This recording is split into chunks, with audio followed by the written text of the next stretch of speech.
Hi, everyone. Welcome. It is my great pleasure to welcome Dr. Claire White, Associate Professor of Civil and Environmental Engineering at Princeton University, to our seminar series.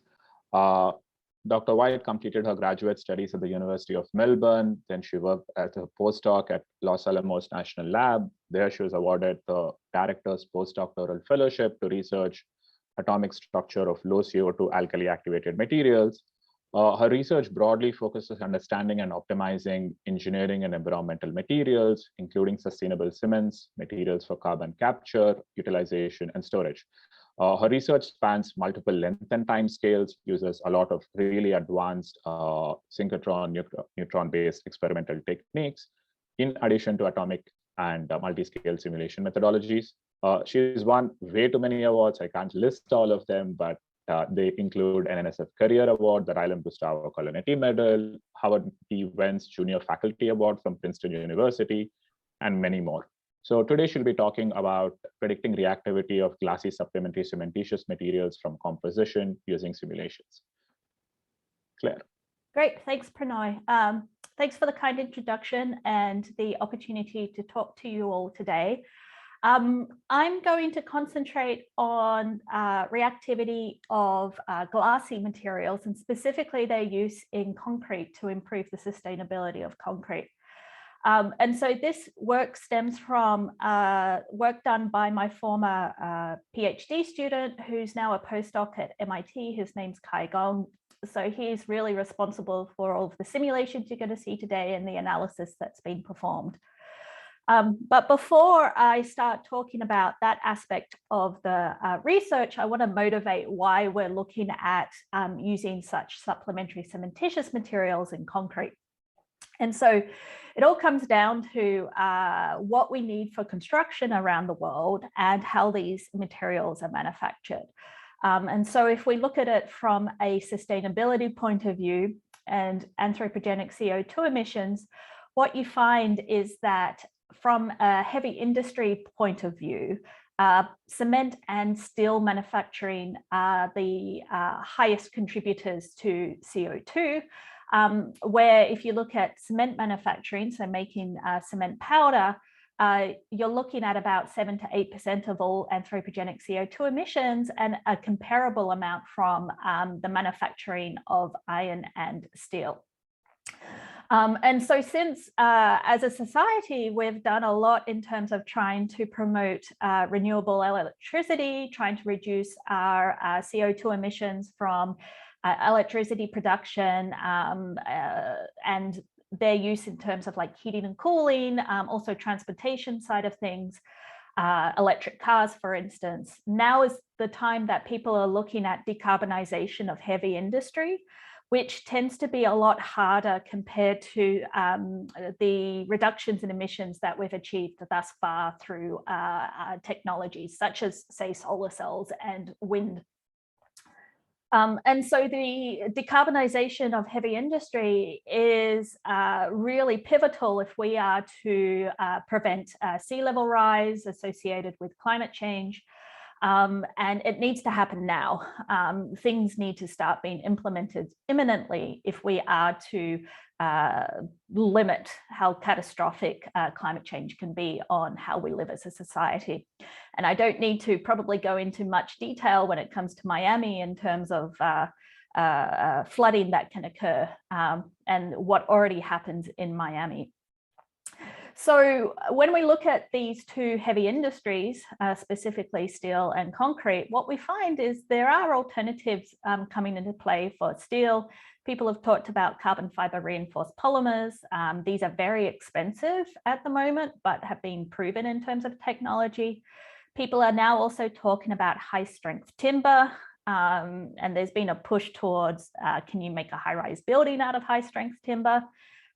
That's a whole separate discussion. And then also in terms of the steel industry, people are talking about, instead of using fossil fuels to get to the high temperatures, what about using hydrogen? I'm not going to focus on steel today. What I'm going to focus on is concrete. And so what can we use in terms of concrete alternatives, or what can we do to make the production of concrete emit less CO2? And so a lot of what we're very interested in is how we can make the overall process more sustainable. Say if we're manufacturing Portland cement powder, what kind of improvements can be made to the manufacturing process? If we're making concrete, how can we make concrete with less Portland cement powder? Or how we can also make concrete using binders that aren't based on Portland cement powder. And so today I'm going to talk about how we can make concrete using less Portland cement powder and instead by using glassy supplementary cementitious materials. But before we get there, I want to give you a little bit of an overview in terms of what my research group does. We're really focused at the material science level of engineering materials. And so two materials of interest that we're looking at, two systems, are the cements and concretes. And then also my group does quite a bit on materials, new materials for carbon capture, such as solid sorbents. And also we're very interested in storage of carbon dioxide. And so I said we're a material science focused group. So we use material science approaches to understand fundamental behavior of new materials or existing materials. And that fundamental behavior can inform us as to what's going on when we see macroscopic say performance of the material, and also how we can tweak things such as chemistry and composition to optimize larger length scale performance and properties. So we're really focused, I would say, at the micron length scale and below. We're looking at chemistry, we're looking at atomic structures, how structures are arranged relative to each other, pore network of porous materials, and using that information to understand how materials perform at a macroscopic length scale.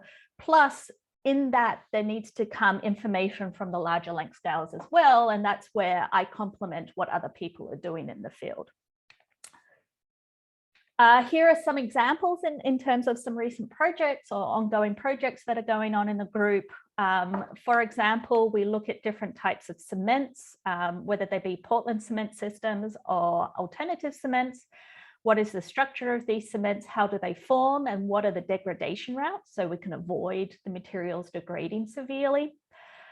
We've been looking at novel ways to manufacture new types of materials for CO2 capture and looking at their cyclability. We've been looking at some high temperature performance of some sustainable cements, how we can reduce the CO2 emissions, but still get good performance. And I also mentioned pore structure and permeability, because this is very important when it comes to use of concrete in the real world. And so can we understand what is the pore structure of these materials, or can we even predict pore structure and hence permeability, and see how things such as the chemistry of the system augments the pore structure and hence the durability of the material. And we use a range of approaches to do this research. We use both experimental and simulation approaches. I'm not going to go into a big amount of detail on them, but only to say is that we're spanning the length scales from the atomic length scale up. And often the largest length scale we look at tends to be the microstructure of the paste. And then from there onwards, it's very important to understand how the paste interacts with, say, in the concrete, the aggregates, and how this then leads to specific performance of the concrete. But that kind of upscaling is beyond the scope of what my group does. My group is really focused at the smaller length scale to provide that fundamental understanding that then leads into upscaling. And so we do this both using simulations and experiments, molecular simulations. I'm going to touch upon them today, where we've used quantum mechanics and force field based techniques. We also build our own coarse grain simulation techniques to look at pore structure. And then there's a range of complementary experimental techniques that we use, a lot of which are looking at reactions in situ to get an idea of how quickly, say, starting materials dissolve in a cement system, and then how quickly does the reaction products precipitate out, because this information can give us important insight into reaction kinetics, what reactions are controlling the overall process, and how we can manipulate those reactions to obtain the performance that we're after. Now, what I should mention is if you do have any questions as I go through, please feel free to interrupt me and ask. I'd prefer for people to be interested and ask the questions as opposed to turn around and say, oh, I can't ask a question now, I'll wait till the end, because then it makes it more interactive. So why cement and sustainability? And so it all comes down to how Portland cement is manufactured nowadays, as to why there's such a large amount of emissions associated with it. It's a very well-established industry. Cement is manufactured, cement powder is manufactured around the world. It is very well controlled in terms of what is in the cement powder, which means that when you mix it with water, rocks and sand, you get good performance concrete, and you can change the ingredients to get the performance that you're after. And so what you need a large supply of to make cement powder is calcium carbonate, limestone, and you also need a supply of a silica source, so silicon dioxide. And so you quarry these materials, you set up a cement plant next to where there's an abundant supply of limestone and a source of silica. They're dug out of the ground, crushed, put into a high temperature kiln, and it's the reactions that are occurring in this high temperature kiln that then leads to the cement powder that we use to make concrete. So if we concentrate on what's going on in this kiln here, we are going to high enough temperatures that the limestone, which is calcium carbonate, this limestone decomposes into free lime, so calcium oxide, and CO2 molecules, carbon dioxide molecules. And then we go to even higher temperatures so that this calcium oxide reacts with the silica and we get the Portland cement powder phases. So you can see there's a hint here to where the CO2 emissions come from. One is the fact that you're decomposing limestone and you're actually creating, through the chemical reaction, carbon dioxide. And then the second thing is the need to get to really high temperatures to create the Portland cement powder chemistry, and burning of fossil fuels, which releases CO2 emissions. And because we use so much concrete around the world, when you do the life cycle assessment of CO2 emissions from this industry, you're finding we're at about 7 to 8% of all CO2 emissions. I think in 2018, it was about 2.4 gigatons of CO2. And we're using about 4 tons of cement. So that's kind of the ratios in terms of CO2 emissions to how much cement that we're actually manufacturing. So it's very well known about these emissions. We can't not build with concrete. I mean, the world would come to a halt if we stopped building with concrete. So there's a whole range of approaches that the industry is taking to reduce these emissions, to be able to meet net zero CO2 emissions by a certain date, while still enabling for construction to occur around the world that's associated with urbanization, development of societies, these kind of things. And so the approaches that are being looked at very seriously, have already been worked on or are currently being worked on, include improving the kiln efficiency at the cement plants, using non-fossil fuel sources of fuel to heat the cement kilns. A really big one is carbon dioxide capture and storage. So this is required if the cement industry is to meet net zero CO2 emissions within, say, a couple of decades. However, at the moment, it's expensive and there's no significant incentive for the industry to be implementing it right now. Now, that being said, there are examples around the world of where new cement plants are being installed with a carbon capture and storage component on it. One thing that I mentioned before is clinker substitution, or Portland cement powder substitution. Can you make concrete with less Portland cement powder? If you can, then your concrete overall is going to have lower CO2 emissions associated with it. And so today I'm going to concentrate on how we can understand the reactivity of what's called these supplementary cementitious materials that are used to replace some of the Portland cement powder. There are also alternative types of cement that people are looking at as a way to make concrete with lower emissions. And these also use such supplementary cementitious materials. And so we're really interested in how they react or how they're incorporated into concrete because that will dictate larger length scale properties.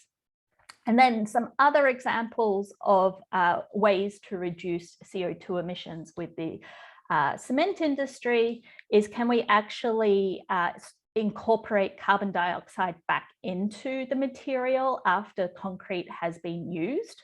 And so that's known as carbonation of concrete. And then could you use that carbonated concrete, say, as artificial aggregates in new concrete? That's something that's been looked at. And then there's people are looking at ways that we can actually do that decomposition of limestone into calcium oxide without using a thermal process. And so even though you'd be releasing the carbon dioxide through that process, it might be easier to capture it compared to doing full-scale carbon dioxide capture on the cement plant. And so that's a really innovative approach that people are looking at nowadays.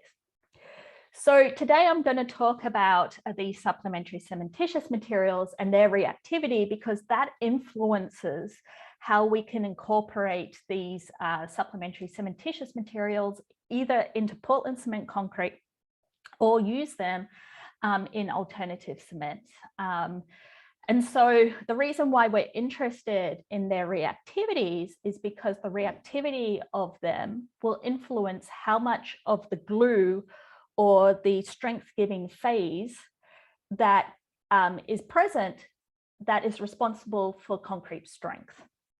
And so if we look at how concrete is made and what is the glue that holds everything together, it is what's known as this calcium silicate hydrate gel. Now, what happens when you make concrete is you mix Portland cement powder with water, and you essentially get a binder in which the concrete consists of this binder, but also you have aggregates and sand in there as well. And I should mention that when we start adding in the supplementary cementitious materials here, so you would have powder plus supplementary cementitious material plus water plus aggregate plus sand, then that's giving you the concrete. And we want to understand how the incorporation of the supplementary cementitious material is impacting essentially the resulting properties of the concrete. So the glue phase that holds everything together in this is known as calcium silicate hydrate gel. However, when you start adding supplementary cementitious materials into your mix, this gel changes. And so if you have some aluminium in your supplementary cementitious material, then you tend to form, instead of this calcium silicate hydrate gel, which is here called CSH, instead you would form something known as a calcium aluminosilicate hydrate gel known as CASH. And likewise, if your supplementary cementitious material has sodium in it, then you might get this niche or calcium silicate hydrate gel with some sodium in it. And furthermore, if you have both sodium and aluminium in your supplementary cementitious material, then you can form something called CNASH. And so it's possible that the performance of these gels will differ depending on their chemical composition.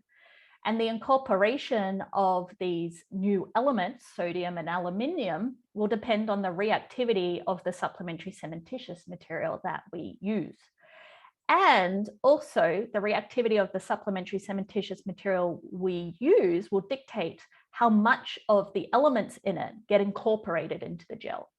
So ultimately what I'm trying to say here, it's really important that we understand how much the additive, such as the supplementary cementitious material, is going to react, because that essentially will impact performance of the concrete. However, a major challenge associated with the use of these supplementary cementitious materials is that difference in compositions depending on which supplementary cementitious material it is. And even for one type of supplementary cementitious material, they can have a range of chemical compositions. And so this will influence how reactive that material is when you put it in concrete. And so here is what's known as a ternary diagram for a chemical composition that has on it it's a huge database of cement-based materials with different compositions where they have been classified according to their type. So cements are down here. Slags, blast furnace slags, are a type of supplementary cementitious material. So too are fly ashes. They come from coal power plants. Metakaolin is an example of a supplementary cementitious material. There's glasses that people have added, recycled ground glass, clays, and it continues on. So the idea is, if we know what the chemical composition of the supplementary cementitious material is, could we predict how reactive it would be in a concrete, and thus work out how much of it could we add? And this is a very challenging question that a lot of people are trying to address, because ultimately we don't want to have to do in-depth experimental studies on every single source of supplementary cementitious material we want to use, because that's very costly and time consuming, and it's not feasible for when it comes to using these materials extensively around the world. And so what we want to do is be able to predict performance just based on chemical composition, but currently that's very difficult to do. And so what this research that I'm going to talk today about is trying to create that link. It's trying to create the link between the chemical composition of the supplementary cementitious material and its reactivity, which will dictate how much we can use of it to make a concrete. And to do this link between composition and reactivity, we're going to go through the atomic structure of the supplementary cementitious material, because ultimately how the atoms are arranged in the supplementary cementitious material, how they're arranged will dictate how easily they dissolve out of it when you put it into an aggressive environment. And concrete for them is an aggressive environment. We want them to react. And so these relationships between composition, structure, and reactivity for these glasses, which is the majority of supplementary cementitious materials, are not well established. And so that's what we're going to look into today. So we want to ultimately go from chemical composition to reactivity of the supplementary cementitious material. But to do that, we're going to go through structure, which is up here on this diagram. And I should even mention that beyond the world of concrete, these composition, structure, reactivity relationships, people are really trying to develop them for different types of materials, but they're not so well understood for when it comes to what tends to be the fundamental phase in supplementary cementitious materials, which tends to be aluminosilicate glasses.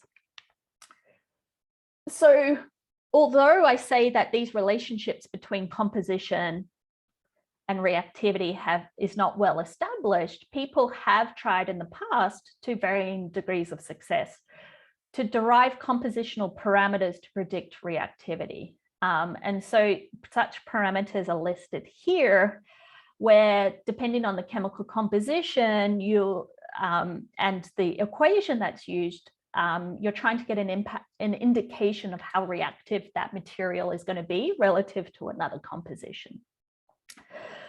And so these empirical parameters that people have developed tend to be less reliable and transferable from one composition to another.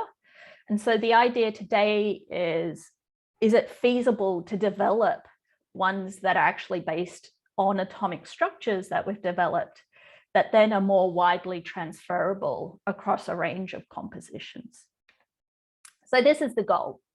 We want to be able to derive or generate structural information and establish these important composition, structure, reactivity relationships for these aluminosilicate glasses. So glasses that are rich in aluminium silicon oxides, glasses, and they also contain what's known as alkali earth cations, such as calcium and magnesium. So this tends to be what a lot of supplementary cementitious materials are rich in. And so these are the ones that we're going to concentrate on today. So the main challenge here is actually obtaining this atomic structure information. It's not easy, like you can't just go to the literature and say, okay, I have this composition for this glassy phase. What is its atomic structure? Oh, here it is. That doesn't tend to exist. So we need to develop this link between chemical composition and atomic structure. So that's what I'm first going to talk about. And then we're going to link atomic structure to reactivity. And then ultimately, we want to link these bottom two together, just go from composition to reactivity. And so with the atomic structure side, we're going to do some simulations, and we're going to be able to validate these simulations by using experimental data. So here are the three research questions, and I've pretty much just gone over them on the previous slide, but I'm going to reiterate them here. The first question is, can we generate reasonable atomic structures for these supplementary cementitious materials using atomistic modeling? So going from chemical composition to atomic structure.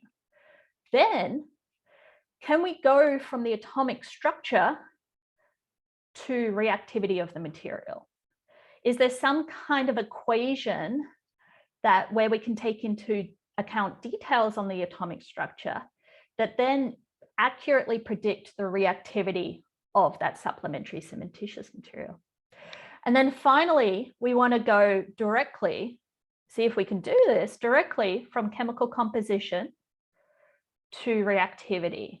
And essentially what we're going to do is generalize step 2, where we're taking into account atomic structural information, and instead see if we can generalize that to just go from composition to reactivity. And it'll become clearer as I go through what I really mean by this. Are there any questions thus far? Okay, so we're first going to try and generate accurate atomic structural representations for a range of chemical compositions of supplementary cementitious materials. And specifically, what I'm going to show you today is molecular simulations that have been performed using what's known as a force field technique. Essentially, it's a way of describing the interaction of atoms through, you can think of it like springs, but they're not harmonic springs, they're aharmonic springs. And so this is a way that we can build up atomic structures that consists of thousands of atoms to represent a glassy material that hopefully looks very similar to what we get if we measure such a material experimentally. And so I'm not going to go through the details of how we did these simulations, only to mention that we've studied 18 distinct chemical compositions, so 18 distinct aluminosilicate glasses, for which we have experimental reactivity data. And there was a specific way with how we generated these structures, and then how we captured the structural details, the atomic structural details. And today, we're only going to look at one, just as an example of what such an atomic structure would look like. And specifically, we're going to do it for this one here, that is a blast furnace slag material.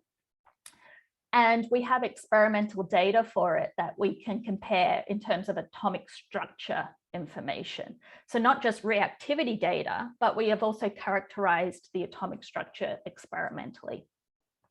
And so it's very important that you do this, at least for a subset of supplementary cementitious materials. Otherwise, what you might find from the molecular simulations is that you might not actually be simulating something that is realistic, because there are choices with these spring constants, or essentially the force fields that you use to simulate materials, and that can impact your atomic structure, and then that can impact how you think about reactivity of that material. So in terms of experiments, we tend to do quite a bit of synchrotron and neutron type experiments to look at the atomic structure of materials. And so specifically, we're going to use what's known as total scattering and pair distribution function analysis, which essentially tells us about how the atoms are arranged relative to each other. And so then we can get a sense of whether our atomic structural representation from simulations is realistic by comparing how the atoms are arranged there to what we see from experiments. So I'm not going to go into the details of this technique, but we're going to look at some of its data, which is shown on this slide here. So here's an example of atomic structure representation that we've generated using molecular simulations, and specifically this force field molecular dynamics. And then if we simulate the experimental data that comes from this structure, it looks different whether we are using neutrons or X-rays if we were to do the experiment. So here, the red curve is the simulated data. On the left is for X-rays. So if we were to probe the sample using X-rays. And on the right is the simulated data in red if we were to probe the sample using neutrons. And the reason why we end up with two different curves, depending on the type of radiation you use, is because of the fundamental way that this radiation interacts with the atoms. So you end up with weighting to particular atom-atom distances, depending on which type of radiation you use. So we also collected the experimental data. So on the left in the blue is the experimental pair distribution function, and on the right is the neutron pair distribution function. Left is X-rays, right is neutrons. And so what actually is shown here is bond lengths within the sample, so bond distances between specific atoms, and they have very specific bond lengths depending on the arrangement of the atoms. And then as you go further out in R on this x-axis, you're looking at atoms that are further away from each other. And so in a glassy material with these pair distribution functions, you have what's known as local structure because you've got well-defined bond lengths, but then you don't have long range structure because it's an amorphous material. And so you tend to end up with data that looks like this, where you have very sharp peaks early on, and then you have more diffuse peaks as you go out, and by about 10 angstroms, it's kind of, there's no peaks showing up. So I've introduced a lot about this data, but essentially what does this mean in terms of our agreement factors? And what we see here is that the agreement between the red and the blue curves tends to be pretty good. And compared to other literature out there in terms of the agreement between atomic structure representations and experiments, we can say that, yeah, our simulations are doing pretty good at representing the atomic structures of the supplementary cementitious materials. And so we can look at things also in more detail, such as bond lengths. And so I mentioned this on the previous slide, but you can actually go in and quantify the distances for bond lengths and compare them with experimental data. And so the simulations do a good job of that. And then the other thing we can do as an example is calculate what's known as the coordination number of the different elements. And so for silicon atoms, in these glasses, they are surrounded by 4 oxygens, and that tends to be pretty well known, and the case for silicate materials. The aluminium tends to be mainly surrounded by 4 oxygens, sometimes 5, so that's why the average number is just above 4. And then likewise, you can do the same for magnesium and calcium in terms of their coordination numbers. And so what we're finding is we're in agreement with existing experimental data and also simulation data. So our structures are looking like they're validated and worthy to go on to the next step. And so this is what the first part is: can we generate reasonable atomic structures? And the answer to this is yes. So now let's go on and use the details of those atomic structures and see if we can predict their reactivity and compare that to experimental data. So here's the link between chemical composition and reactivity, where we're going to go through what's known as these structural descriptors. So if I go to the previous slide, we're going from chemical composition to the atomic structure, and now we're doing these structural descriptors to go from structure to reactivity. And so with actually the my former student, now postdoc, came up with two descriptors on his own. And so the two that he came up with, one we call the average metal oxygen dissociation energy, AMO for short, and the other one was average self-diffusion coefficient. I'm only going to concentrate on this AMO today and assess its performance.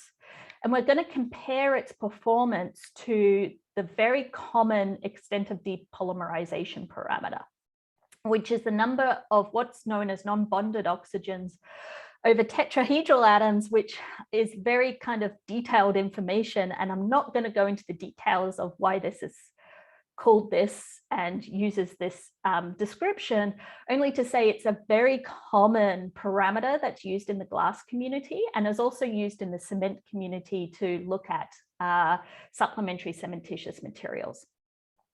So once again, we're going to generate or calculate something known as AMO and compare it to experimental reactivity data. And then we're going to benchmark its performance compared to how good this parameter, the extent of depolymerization, how good that is at predicting reactivity as well. So firstly, what is this AMO parameter? How did we calculate it? Well, we took our atomic structure, and for each element in that atomic structure that's not oxygen, so silicon, aluminium, calcium, magnesium, we then took from that structure its average coordination number. So I told you silicon is 4, aluminium was just above 4, and then calcium, magnesium had their own average coordination numbers. And we multiplied that from a value that we got from the literature for each element oxygen bond strength. So silicon oxygen, aluminium oxygen, calcium oxygen, magnesium oxygen. And then we averaged over the total number of atoms.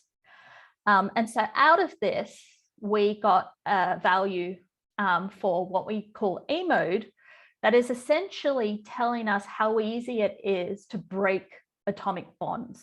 Because if we're using something known as bond strength to predict reactivity, then if you think experimentally about what happens when a material dissolves, you're breaking atomic bonds.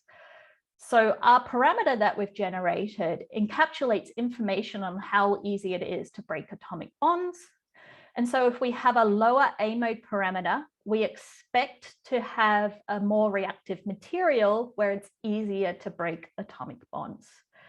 So now let's compare this parameter that we can calculate for every single atomic structure that we've generated. Compare this parameter to experimental data. So this is what's coming on the next slide. Okay, so now previously, mostly I've just been showing you simulation results from molecular simulations. Now we're comparing this AMO parameter that we calculate from the simulations to experimental data. And I'm going to talk you through the different types of experimental data that we have. And it's all from the literature. We've been able to pull this data. So the first one we've got here is we're specifically comparing to alkali activated slags. So it's an alternative type of, cement here. It's an alternative type of concrete, whereby instead of using Portland cement, we've used an alkaline activator, caused dissolution of the blast furnace slag and a solid phase gel to precipitate out that gives concrete strength. And so for any type of cement, you can do what's known as isothermal conduction calorimetry, which is essentially measuring heat emitted from a sample as a function of time. And so it's a really good way to look at the reaction kinetics or speed of reactions in concrete or cement pastes, because when you mix water with cement powder, it's an exothermic reaction, heat is released. And so depending on how quickly that heat is released, it tells you about the reaction kinetics of the cement paste, but it can also tell you things like total extent of reaction, these kind of things. So what we're using here is not actually a heat parameter, but we're actually measuring in terms of time how quickly it takes to get to this first heat flow peak. And this is for different alkali activated slags, and we're plotting it against our simulation AMO parameter.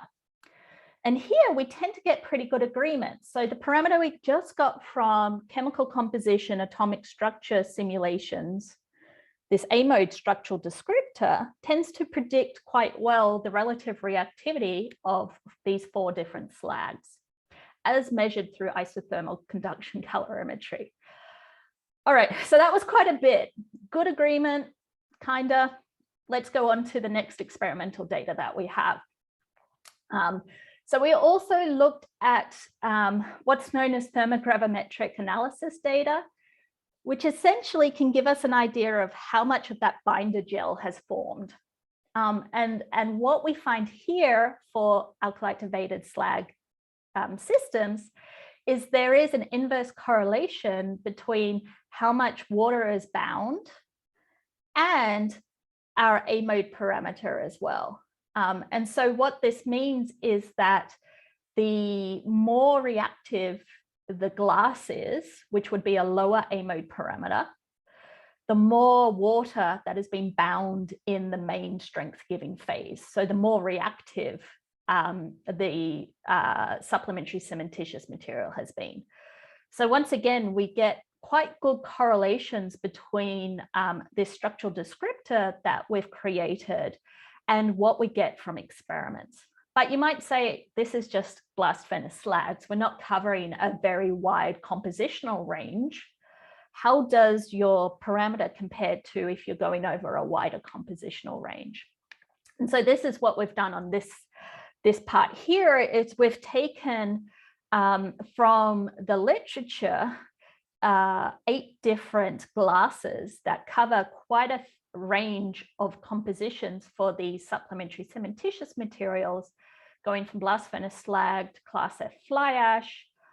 And this reactivity data from the literature we've plotted against this AMO parameter, the structural descriptor, and we get pretty good agreement. And if we compare this to the extent of depolymerization parameter, we get better correlation with our parameter compared to the extent of depolymerization. So this is a promising result.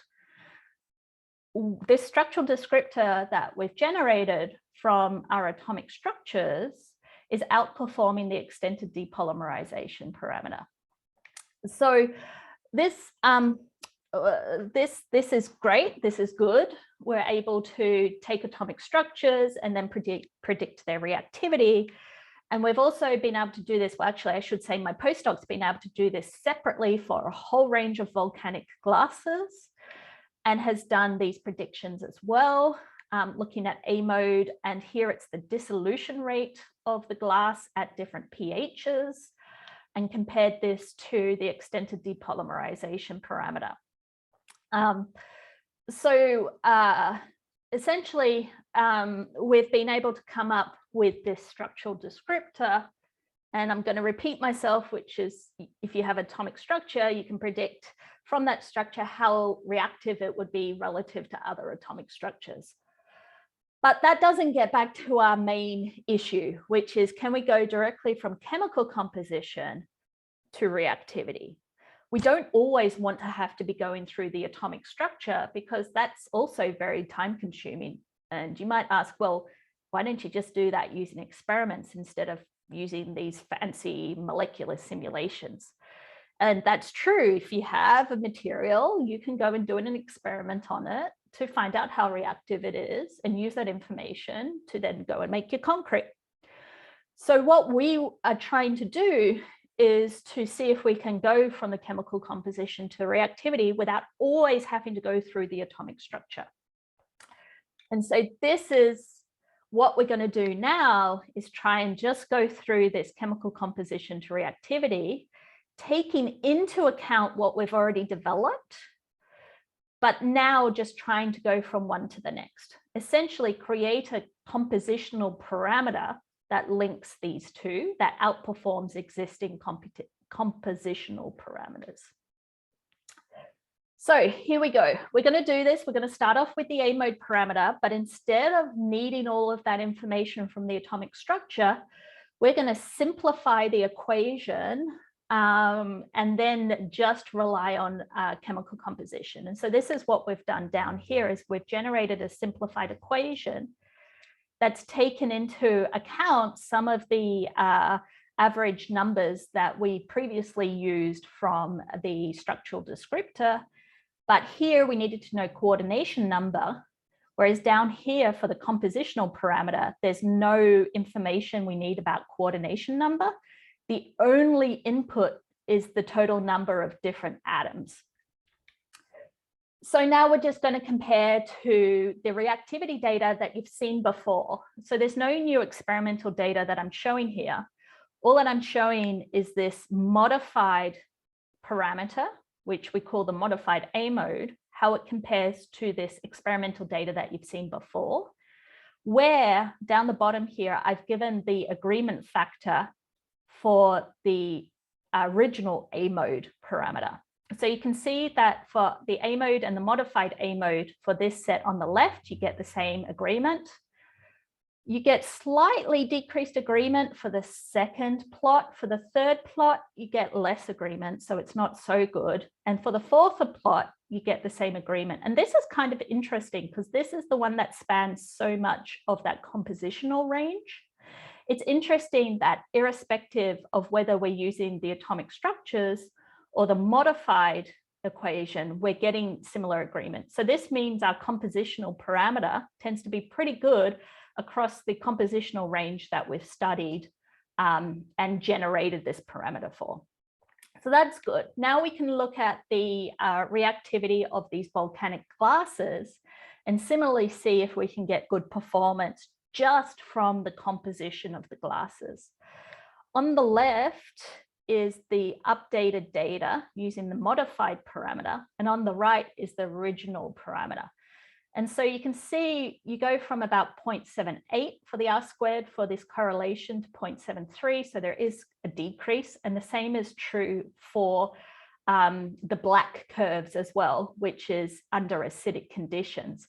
So you do lose some accuracy, but you're still getting quite good agreement turning up. Now, finally, what we're going to compare, and I know there's a lot coming across, the last thing I want to compare about is some of the existing compositional parameters that people have used in the past. And so they're shown here on the right. There's K3, K5, K13 is what's known as a basicity coefficient that tends to be quite widely used. And K15 is actually extent of depolymerization from a composition. And so they're what's shown here on the right, these parameters versus one of the sets of experimental data where you get different behavior depending on which parameter you've used. On the left is what we get from our modified AMO parameter from chemical composition. And what we find is we are actually outperforming all of the existing compositional parameters, which is a good thing in terms of being able to predict. Now you might say, turn around and say, well, you created the atomic structures over this compositional range and then created your compositional parameter based on that. So of course, yours is going to provide better agreement, likely compared to the existing ones. And that is a good point to make. So we really in the future now need to go off and benchmark this compositional parameter against other experimental data, which initially we've done through these volcanic ashes, but we need to do more. And the last thing I want to show is comparison between this compositional parameter we've generated and experimental data known as the rapid, robust, and relevant R3 test, which people have developed based on isothermal conduction calorimetry data. And so what we find here is we're getting quite good agreement for 6 different samples based on experimental data and our modified A mode. And so this is also showing that the modified A mode is able to predict reactivity of these 6 different materials that were tested experimentally. Okay, so I've taken you through a story. We've been able to go from composition of a supplementary cementitious material to predicting its relative reactivity. We've done that by going through generating atomic structures and making sure that they're validated, and then using those atomic structures to develop structural descriptors to describe reactivity. We then use that information to derive the compositional parameter, the modified A mode that I've been discussing, and we find that it has been outperforming existing compositional parameters, which is very encouraging and requires more work to see if how widespread this parameter can be used. And so there's the link between fundamental research using the atomic structures, the molecular modeling, and trying to predict just large-scale reactivity of a supplementary cementitious material. Now, there are limitations in future work. You'd like to think, oh, we've solved everything. No one needs to do any more research on this. And that's completely not the case. So one thing that we haven't been able to do yet, and this is a good question, is how do we take into account if we have secondary crystalline phases that are not reactive? Even if we know the chemical composition of the whole material, there could be different phases in there with different reactivities.